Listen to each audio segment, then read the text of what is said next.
Welcome on in. It is A to Z Sports Prime Time here on a Tuesday night. It is Tuesday. It is October 22nd, and the Tennessee Titans are 1-5. We got a lot to talk about tonight. Surprisingly, maybe the most eventful, most entertaining, most interesting 1-5 team that you could really ever imagine because, despite the Titans being a disaster to start the 2024 season, I feel like, some of the talking points are really not going to go away. We've got a couple of good ones here to get into, including a question that I think needs to start being asked about who the Titans fall guy potentially could be. We're going to get into, some options for if Amy Adams Strunk, if the front office, if GM Rand Carthon, if people want answers, who could be the person to blame that ends up taking the fall? Get your opinion. I'll present you guys with some options that I've thought of as well. We've got a right tackle update for the Titans. They've brought in a new right tackle who I think can now potentially be getting the start at right tackle moving forward, and give you the latest update on that position group. So, a lot of good stuff to talk about here. And, of course, we're going to ask a question, and I'm going to give you my theory about the offense, because the offense continues to be a problem. And I think I might know why. I think I might have just figured it out. And no, it's not the easy answer that most of you are probably thinking. So before we get into it tonight, make sure you go ahead and share the show for me. If you're watching on Facebook, hit the share button in the bottom right corner. If you're watching on YouTube, take the YouTube link, send it to a friend, a Titans fan in your life, a group chat, maybe even. Hit up the group chat, let them know that A to Z Sports Primetime is live and they're talking Titans, and you're not going to want to miss what I've got to say. Even though this team is 1-5, it doesn't mean that we don't have great conversations to have here on a Tuesday evening. So share the show, and don't forget to leave a like on the show before we go as well. Without further ado, welcome into A to Z Sports Primetime in the Zen Sports Studios tonight. And I am not Buck Rising. I am Sam Phelan with you on Tuesday nights now throughout the end of the 2024 NFL season. And I am presented to you by Two Rivers Ford, the South's most trusted Ford dealer. Two Rivers Ford in Mount Juliet, or online at tworiversford.com for more information. Zen Sports is your place to bet. If you want to back the Titans against the Detroit Lions, you can maybe win big. The Titans are probably going to be, maybe I'll actually just look this up right now. Titans Lions betting line. Figure out exactly what that's coming in at, and I'm seeing Titans plus 11 in Detroit. So, yeah, big underdogs. You can back your Titans on Zen Sports, and you can use the promo code ATOZTN in the Zen Sports app. If you're in need of a new workout program, TrueMav Fitness is the place for you to go. No workout is ever recycled or repeated at TrueMav. Go to TrueMavFitness.com for more information. All right, I want to get into the offensive failure of this team because despite Will Levis being out, Will Levis was one of those things that everybody liked to talk about as potentially being the reason for the Titans' shortcomings. As Bert is letting me know here that is 10.5 is the line for the Tennessee Titans against the Detroit Lions. 10.5. So you're not getting the full 11. And I'm probably going to take the Lions on that one. It's probably the easier bet. If I was going to bet the Titans, I'd just bet Titans money line and get real gremlin with it over on Zen Sports. But I want to talk about this Titans offense. Want to talk about some of the offensive issues they had going on, because in Buffalo, it all started very well. The Titans go up 10-0. Mason Rudolph is in at quarterback. He's running the offense efficiently, looking more effective than Will Levis has in weeks running the Titans offense. And just when it starts to feel like we've got an upset on our hands, the Titans unravel. They sort of do a typical Titans thing for the remainder of the first half, where they let the Bills back into the game with a sloppy turnover on a fumbled snap, with a killed drive on a strip sack that backed them up 20 plus yards and just completely killed their drive. And then they gave up an explosive play. Josh Allen took the Bills down the field in 2 plays, put 7 points on the board. The Titans went into the half up 10-7 against Buffalo, and then did not score for the rest of the game. It was absolutely all Bills and a really embarrassing effort. As a matter of fact, the Titans had 0 net yards in the second half on first down.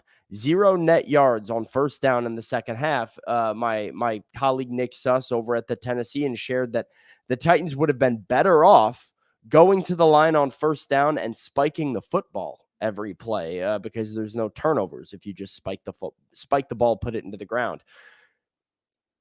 It really was an eye-opening week, I thought, not because it showed us anything about this team that we maybe didn't know, but because it confirmed what we thought. And what it confirmed for me was that the Titans have an offense issue, not a quarterback issue. Now, the quarterback is part of that. Not having an excellent above average quarterback that puts the team on his back is part of this issue. But yeah, I do think we kind of got lazy in assigning all of the blame to Will Levis for what really seems to be a systematic failure, which is a failure on the offensive line, which is a failure on the coaching staff. It's a failure on the wide receivers because Calvin Ridley keeps dropping passes. The tight ends are more effective wideouts for the Titans than the actual wideouts themselves. DeAndre Hopkins, had negative yards in this football game. Treylon Burks was on injured reserve, and Nick Westbrook-Akine is finally getting playing time and making some plays. But the Titans' offense is broken, where even on days that they run the football well, and Tony Pollard was very sharp against the Buffalo Bills in the first half, they can't seem to figure out anything in the second half. Nick Vannett, the Titans tight end, told the media in a press conference earlier this week that he feels like teams are just bringing more pressure at them in the second half and they're not making adjustments. He says in the first half, the Titans are getting the looks that they anticipate that they've seen on tape. And in the second half, more pressure comes and they don't know how to handle it. They're on their heels. Once one bad play happens, the sideline checks out. All of the things Vannett discussed seemed to be an indictment on coaching to me. It was an indictment on head coach Brian Callahan, an indictment on the leaders on this roster, your locker room leaders, your veteran players. So the quarterback has not been good enough. The play calling has not been good enough. The offensive line has not been good enough. The wide receivers have not been good enough. And I want to ask you guys, get a sense of how you're feeling. We'll jump into our first question early tonight. What is the biggest reason for the Titans' offensive failure so far in 2024? What is the biggest reason for the Titans' offensive failures so far in 2024? I've got my answer. I think it's a little bit creative, but while you guys go ahead and tell me what you're thinking, I'm going to tell you about my friends at Two Rivers Ford. They don't have failures over at Two Rivers Ford. And actually, they're the home of the Ford Bronco. Ford Broncos are all over the road. And, you don't really have to know about the car to go check it out because they're here to educate you about the Bronco at Two Rivers Ford. This is an open invite. You don't need to be in the market for a vehicle. Two Rivers Ford sales team doesn't work on commission. They're here to answer questions and introduce you to a really cool Ford Bronco that you might not know a lot about.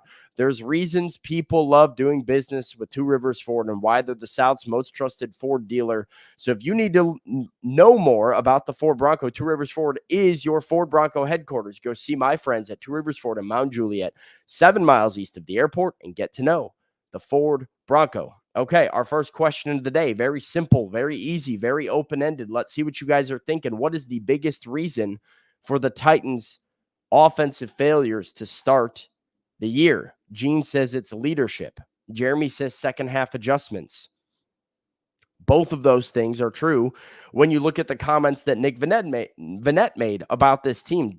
Jake says they're scared to death of the right tackle play. We'll get into the right tackle a little bit later on in the show because right tackle is a problem, folks. And I don't know if it's getting any better.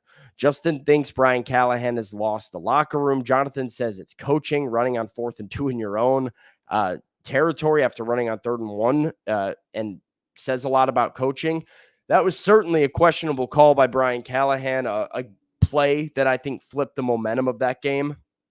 Nick Vannett again talked about how palpable momentum is, how much the Titans were feeling that momentum. They get stopped on that 4th down, and then immediately give up a touchdown. The Bills take the lead. And from that moment, that game felt over. It felt like the Titans were absolutely hopeless in that football game. Mike says that, Vanette's comments speak volumes. I would agree. Chosen believes the biggest issue is the quarterback. Jonathan believes it is schemes. Karen just says offensive execution, which is true, but a little bit of a blanket answer, I feel like, a little bit too general. They're terrible in the second half. They don't have any leaders, players, or coaches, which, is a recipe for failure. Let me kind of get a little bit creative because I think all these answers are acceptable answers. The offensive line has, specifically right tackle, has been so bad. Quarterback play, not good enough. You could blame it on the quarterback. You could blame it on the coach, for all I care. And I'm kind of going to blame it on the coach because I'm going to take issue with the Titans' goals and their game plan. And what I feel is the flaw of this Titans team really boils down to the conservative nature and the goals that they set compared to the personnel that's actually on the field for them. Listen to what Brian Callahan had to say after the Titans lost to the Indianapolis Colts and some of the keywords he says when talking about the offense. Got here, you kind of talked about learning Joe Burrow and the comfort that you had with Joe telling you what he needs, doesn't need, likes, doesn't like. When a guy like Calvin, after the game, is talking about needing to get involved more early to feel better late, is there an adjustment that you feel like you should make to make him comfortable? Yeah, I'll always take that into account when guys feel that. It's certainly not for... it wasn't for lack of intent, that much I can tell you, And I told the things I talked to Calvin about for all receivers. This is a common conversation. Calvin's not the first one to know that he wants to get in a rhythm, and he certainly won't be the last. And the ability to get him the ball early is something that we tried to do. I had a couple plays called for him, and he can't control where the ball goes all the time, and he can't control if the ball gets batted, or those are things out of his control. And so I don't mind it. I know Calvin wants to win. That's all he really wants to do. He wants to help us win. I love his passion. I love his drive to want to help the team and do the right things, because that's what ultimately all he wants to do is win and help and be a factor in that process. And he is a factor. We got to find ways to get the production early, late, whenever, because he's going to be part of the reason why we win. And that's ultimately hasn't been enough at this point, but. Yeah, I certainly appreciate the feedback, and those are things that I talk about with those guys all the time, and try to get them the ball when we can give them the ball. Do you feel differently today about the way you think you can best utilize him in your offense than the day that? So some of the stuff there, actually not the clip that I was thinking we were going to play right here. There is a quote that I can read you real quick from head coach Brian Callahan, where he talked about the conservative nature of the Titans play calling. And he admits that it was a conservative game plan. He says that was obviously a conservative game plan style. I knew we were going to run the ball well. I thought we did for the most part. Through 3 quarters, that game was about what I thought it would look like. Our defense was playing them well. We were running the ball.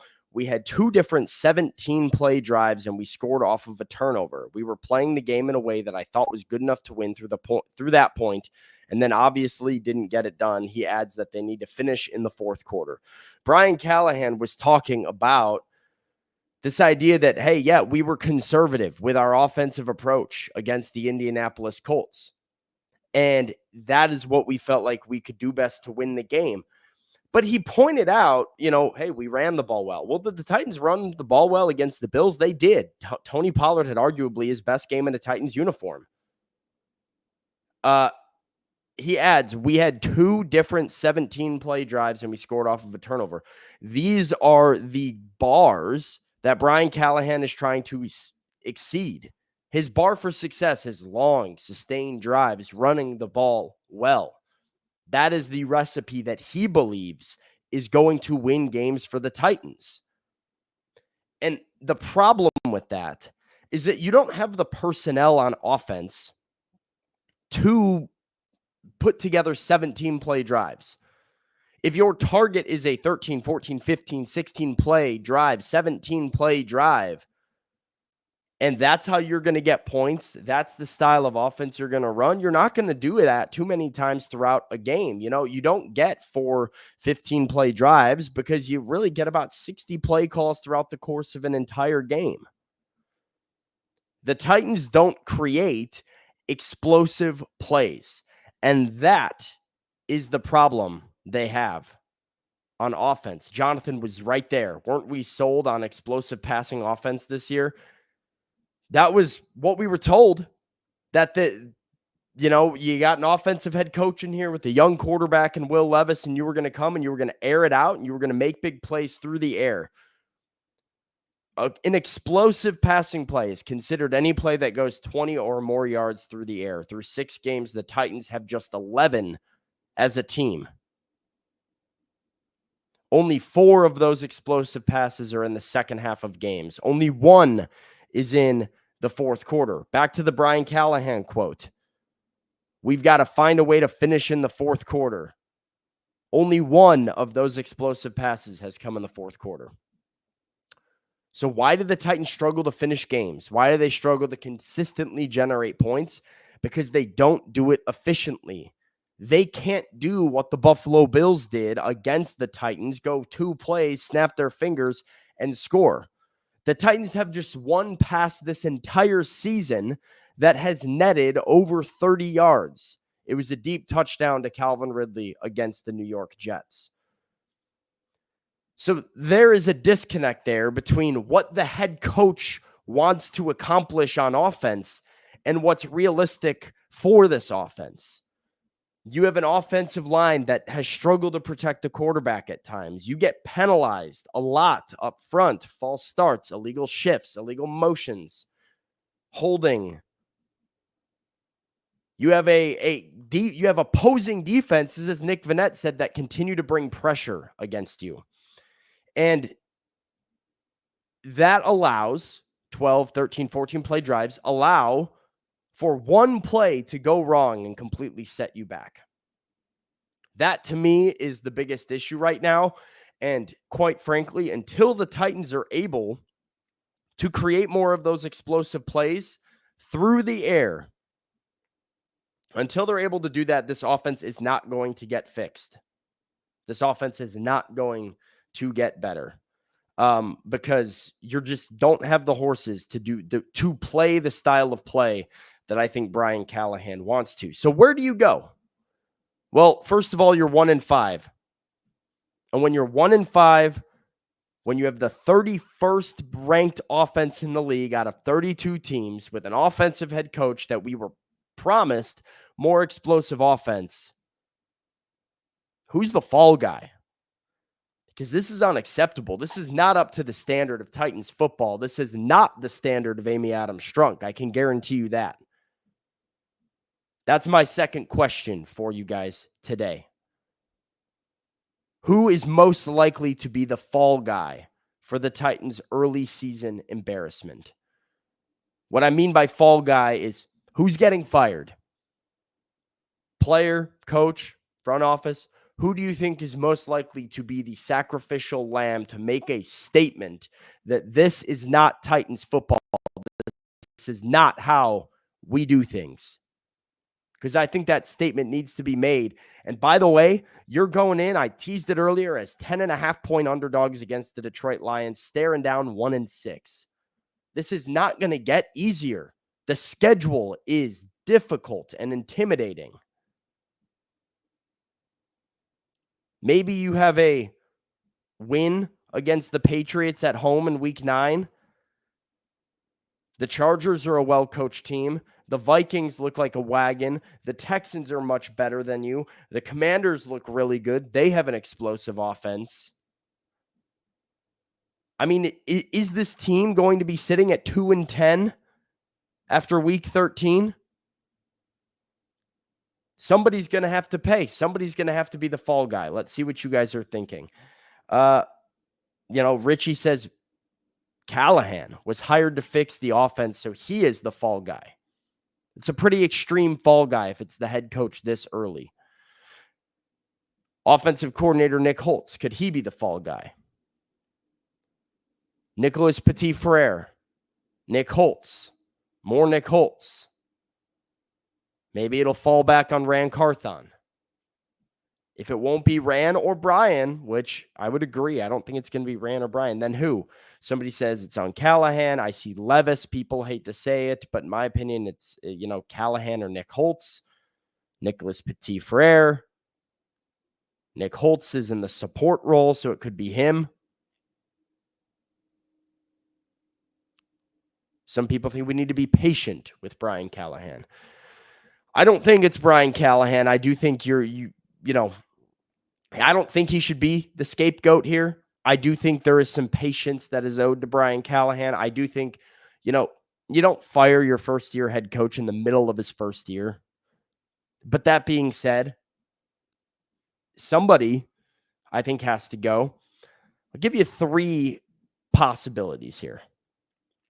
Number one is, who the chat had said, Nicholas Petit-Frere, who they've tried to make a fall guy. They've tried to bench, and it hasn't seemed to work out. He goes to the bench, and then Leroy Watson doesn't play well enough, so NPF is back, and he goes to the bench, and Jalen Duncan doesn't play well enough, and so then he's back. Then he goes to the bench, and Watson becomes inactive, and Jalen Duncan's the starter, and then Jalen Duncan's hurt. All the way to the point where maybe John Ojukwu gets a chance at right tackle. So I think Nicholas Petit-Frere is an option. Not just as somebody who's going to be benched, because I think that's almost imminent, but maybe as a cut. Maybe you make such a loud statement about the right tackle position. You throw so much blame on the offense on right tackle that you let Nicholas Petit-Frere go. Maybe there's your fall guy. Maybe it is your quarterback, Will Levis. Maybe it's permanently benching Will Levis, although I will say that seems far less likely after the Mason Rudolph game, after scoring 10 points against the Bills with Mason Rudolph, who, managed the offense okay, and you still came away with 3 points. Like I said earlier, I don't think this is a quarterback issue. I think it's a system and an offense issue. It's a personnel issue. But there is an opportunity, right, where Levis becomes the fall guy, and especially Levis could be the fall guy after the season. Maybe none of this is Levis's fault. Maybe he's in a really tough spot. Because, by the way, Will Levis never looked this bad with Mike Vrabel as the head coach and Tim Kelly calling the plays. And that was a team that had far worse wide receivers and weapons than the current Titans team has. So maybe at the end of the year, Brian Callahan says, hey, I need my own quarterback. That's my guy. Ran Carthon convinces Amy to give us another shot with another young QB. They can extend their jobs by drafting Cam Ward or Shedeur Sanders or whoever the heck you want or don't want in the NFL draft. It's a possibility. Third one I'll give you, maybe the cleanest of them all. What about Colt Anderson? Maybe seems inconsequential, but the Titans special teams have been a problem. Brian Callahan keeps bringing up, this is not just the offense. This is all 3 units that we haven't been good enough in. They've had 3 punts blocked this year, 2 of them significantly blocked. 1 of them returned for a touchdown. 1 of them tipped, but blocked no less. Maybe, your unit that keeps getting penalized for a block in the back or an illegal shift or, illegal formation on returns gets their special teams coordinator fired because that's the cleanest one possible. You can appoint a new special teams coordinator, make your statement that, how the Titans are playing right now is not acceptable, and you can move on without rocking the boat too hard. Those are the options that I think you have for your fall guy. It's not going to get easier, though. And I have a hard time seeing you going through this season without doing something loud, of substance, of value. Silence from Amy Adams Strunk, lack of action from the Titans organization shows as acceptance. It shows that we're okay with what's happening.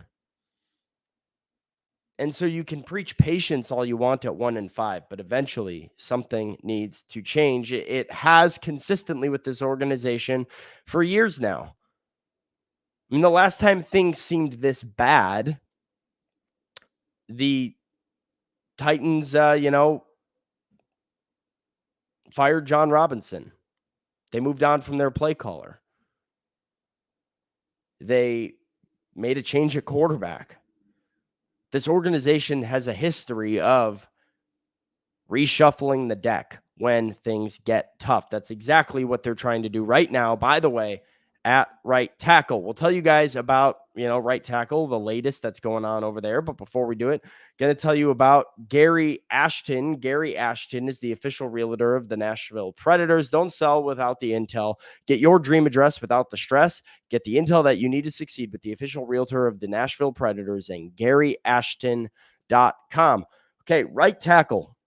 It's wide open, folks, because Brian Callahan was throwing out John Ajukwu's name, a former undrafted free agent who's sitting on the practice squad as a potential starter for the Titans moving forward. Nicholas Petit-Frere, Watson competition, or is there potentially somebody else you could factor in there? Yeah, I mean, we can factor, we got John Ajukwue on the roster too. So we're going to let those guys go, and we're going to find, something better than what we've had so far. And at the end of the day, got to find some sort of solution to it. And guys will get opportunities to do so. And, Leroy will get an opportunity potentially to fight for it. So we got guys in the roster that got to fight. And then if there's somewhere else we got to go outside of it, we go outside of it. And, that's the unfortunate part about where we're at there. And we need to find a solution at some point. The saga continues. The Titans need to find an answer at right tackle. Leroy Watson potentially gets another opportunity to fight for the starting job. John Ajukwue, gets an opportunity to fight for the job. I don't think it's going to be Jalen Duncan. His injury feels like it'll keep him out of at least another game or two. I think this team is fed up with Nicholas Petit-Frere, and a new contender has entered the chat because the Titans made a move today. They signed offensive tackle Isaiah Prince to the team's practice squad. Prince is a 27-year-old that's been in the NFL since 2019, a former 6th-round draft pick by the Miami Dolphins, has played in 21 regular season games for 3 different teams, the Dolphins, Bengals, and Falcons, made a total of 6 starts. Now, what's important here is that most of those starts came for the Cincinnati Bengals under Brian Callahan as the head coach in 2021. Prince played 334 snaps at right tackle for the Bengals before they went on their postseason run that ended in a Super Bowl appearance. He played 100%, all 61 offensive snaps for the Bengals in that Super Bowl. So there is some familiarity here if you're Brian Callahan. He goes to the practice squad, but you hear Callahan addressing the position right there and says, hey, maybe there is somewhere outside the organization that we can go and get another crack at it. It would not surprise me at all if Prince gets a standard elevation from the P squad and is all of a sudden the starter at right tackle after a week and a half or whatever. Maybe it's the Patriots game that he ends up starting. Maybe it's Watson this week against the Lions with Ajukwue as the backup or NPF as the backup. And then, Prince is the week after that. The Titans are going to keep looking for somebody who can be competent at right tackle. It really is getting frustrating because, we've heard good reviews of J.C. Latham. We've heard positive reviews of Peter Skoronski. Lloyd Cushenberry, most of the reviews are that he's been fine. Brian Callahan went as far as to say that right guard Dylan Radins is doing a really good job playing guard right now for them. They don't want to move him from right guard because he's excelled. So 4 of 5 offensive linemen have gotten positive reviews. Right tackle has not been good enough for a single game this year, and it, is continuing to be an Achilles heel. So, we will see who that starter is, but do not sleep on the practice squad addition of Isaiah Prince. Prince could end up getting almost a 1-week, 1-game trial to potentially earn himself not just a job on the team, but a starting job on the team. I mean, it sounds insane that a guy could go from the street to a starter in 2 weeks, but desperate times call for desperate measures, and the Titans are very, very desperate right now. We're going to go ahead, get into Gone Viral, see what Bert has planned for us this evening. But before we do it, going to tell you about True Mav Fitness. True Mav Fitness in the Gulch. Go to truemavfitness.com for your first workout free as a Middle Tennessee resident. With True Mav, no workout is ever recycled or repeated. They've got personal training, group fitness classes, and memberships that offer open gym as well. Go to True Mav Fitness in the Gulch for your first workout free as a Middle Tennessee resident. All right, Bert, are you with me here today? Oh, there we go. There we go. There's we got to figure it out. Shot. We got there. What's going on, man? Did you get a chance to watch the Monday Night Football doubleheader last night? So I did not. I had just gotten back into town from New York, then Buffalo. Had a great time in Bills Mafia. By the way, have you ever been up to Orchard Park, New York? I have not. I heard it's a lovely, lovely place. It's fantastic. It really is fantastic. And I know I was lucky because the weather was very good, but I have not enjoyed an NFL city more than I enjoyed Buffalo, New York, this past weekend. It just has this, it's Northeastern, it's New Englandy, but not too New Englandy. The drive up from New York City to Northern New York was just beautiful, especially this time of year in the middle of October. Looking at fall in Northern New York was spectacular. The bars were rocking and awesome, and the food was fantastic. The wings were top tier. Things were affordable and cheap. I was like getting Ubers around town for $8 and $7 and getting, it was great. And then on game day, I have never seen a better tailgate than I did outside Highmark Stadium.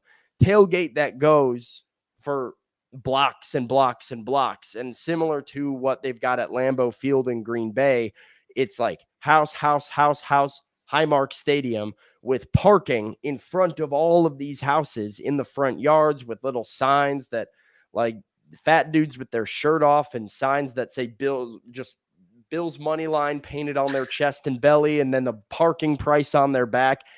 The stadium felt like a college stadium, and I'll say too, an immaculate press box, because it was all glass for an impeccable view.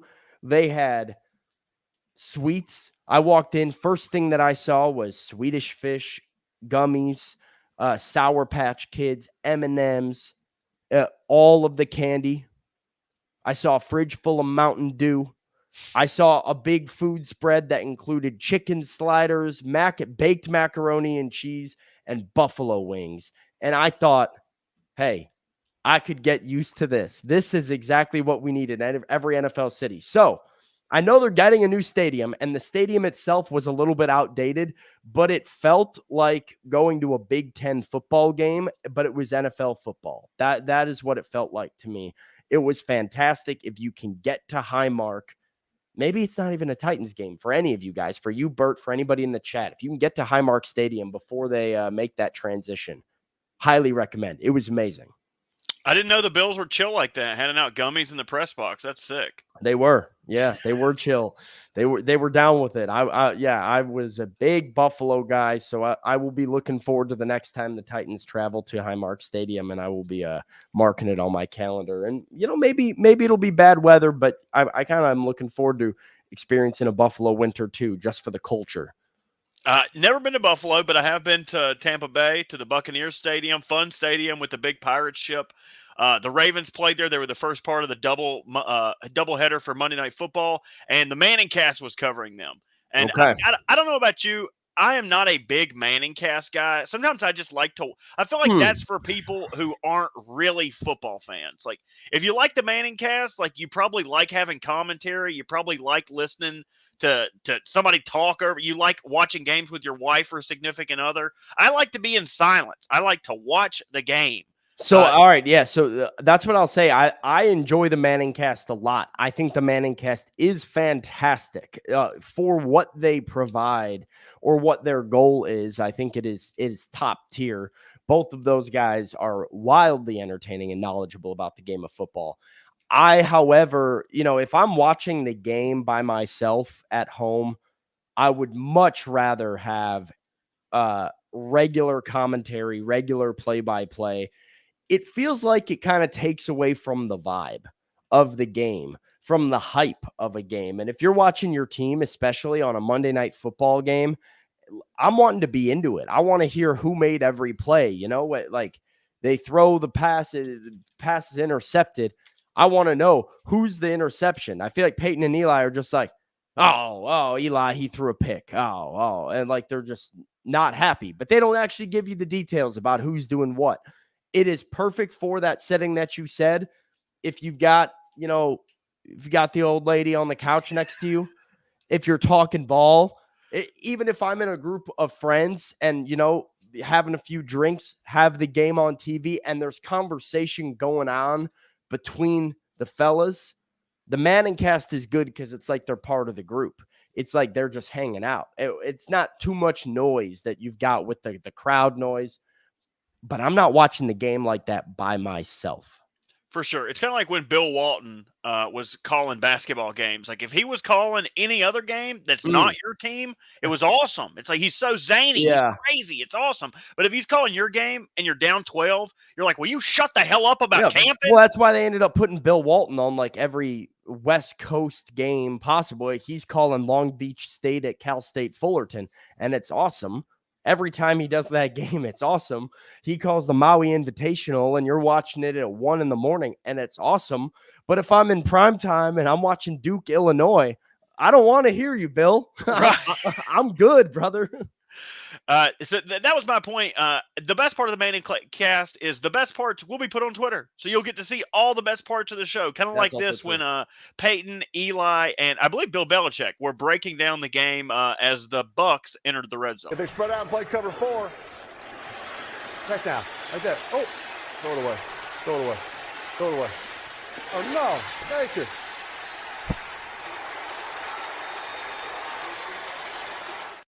See, I love that because Peyton knew knew the coverage. Peyton knew as soon as it was cover 4, get rid of it. Like, that's the stuff that I would love to see in hindsight.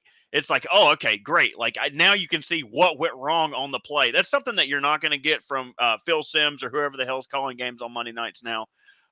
They do that better. And you could also see the tale of two brothers, right? Like, Peyton was like, throw it away. And Eli's like, where's the touchdown? Let me throw this risky ball. Yeah, Eli's thinking where Victor Cruz has to be. Yeah. Somebody bail me out. Salsa. Yeah, look, I mean, that is great by Peyton, like you said. That's why people watch it, is you can see the quarterback's mind going off as a play that he's just watching unfolds. And you see the time. Peyton watches, Baker drop back. He's got good protection. You can kind of see Peyton go through 1, 2, 3, 4 reads, nothing's there. Clock is off, throw it away, not worth it. He knows. And so that is the mind of a great broadcaster that I think really makes broadcast. I think it's an interesting movement in general by broadcast media and television broadcasts to start getting some of these quarterbacks in there. I know it's kind of popular now to criticize Tony Romo on broadcasts. I have always enjoyed Tony Romo very much as a color guy because, I mean, just the idea that a guy is able to identify what play, and Peyton does this all the time on the Manning cast as well, as he'll say, oh, he just checked, now it's a run. And, to be able to watch it, it's very, very fascinating. I do agree with you, though. I think, this is best as a Twitter clip that I scroll past on my timeline and not necessarily my live viewing experience. Everything has its place. If it's not your team playing, I can see, like you said, if your boys are over, I could see myself watching it. It's just not for me when I'm in the heat of the battle. You know what I mean? I'm doing all my superstitions, clapping 3 times, doing a couple jumping jacks. Whatever you do, I gotta do me though. I can't be listening to Peyton and Eli rip my team apart. But that's, imagine I'll play it real quick again, but imagine you're a Ravens fan and your team just gets a big interception in the end zone. Like, this just doesn't do it for me. If they spread out and play cover 4, check down. Like that. Oh, throw it away. Throw it away. Throw it away. Oh, no. Thank you. I mean, Bill, It makes sense, right? Because they're two quarterbacks. They know these guys. A lot of these guys in the league now have been to the Manning Passing Academy, or they've played against them, in some of these cases. So they're friends. You just see Eli go, "Oh no, Baker, no, Baker." What do you mean? Oh, yes. Yes. Yeah, right. Like if Come I'm a on. Ravens fan, I don't want the two guys on my mic going, "No, oh no, Baker, what are you doing?" They root be for all good, right. they root for quarterback play through and through. It's like the guys that just root for points. The Mannings just want to see quarterbacks make the right decisions. Ravens fans got plenty to cheer about. They'll be fine. Oh, yeah. Hey, Lamar Jackson might be staring down a third MVP MP3. award right now, which would Sheesh. would be crazy. Him and Josh Allen probably are the two front runners right now. I That'll think be Jared Goff was second currently, which is kind of Goff crazy. makes sense too. Goff is, I saw a stat the other day, he's got I think 3 straight weeks with a passer rating above 140. Only 3 quarterbacks ever have done that. And it was like Kurt Warner in 99, which was an MVP season. It was like 2009, Aaron Rodgers, which was an MVP season. And now 2024, Jared Goff. At one point against the Vikings, he was having another perfect completion game. I think he was like 17 of 17. I was like, there's no way this guy can do it again. And he didn't, but it was still an impressive completion line. Yeah. I mean, it'll be interesting to see how he fares against the Titans defense. It'll maybe the best quarterback that they've played in terms of, certainly I would say the best offense the Titans have played all year this week against the Detroit Lions. And I see Mike says Josh Allen. Yeah, well, Josh Allen has not thrown an interception yet. And if that man finishes with like 30 touchdowns through the air and 1 interception or no interceptions, those Bills are going to be in the playoffs. I certainly think Josh Allen is in the MVP conversation right now. 100%. All right. Hey, that's all we got today. Come on back for the A to Z Sports Morning Show tomorrow morning, where Easton Freeze and Austin Stanley will be here to break down a little bit more of it. Buck Rising will be back with you guys tomorrow night. And I will have more content on A to Z Sports.com coming throughout the week as we get ready for Titans Lions. I'll be up in Detroit for that game as well. So, hunker down and hope for the best, I guess, moving forward. We'll see you later. Go home! Go home!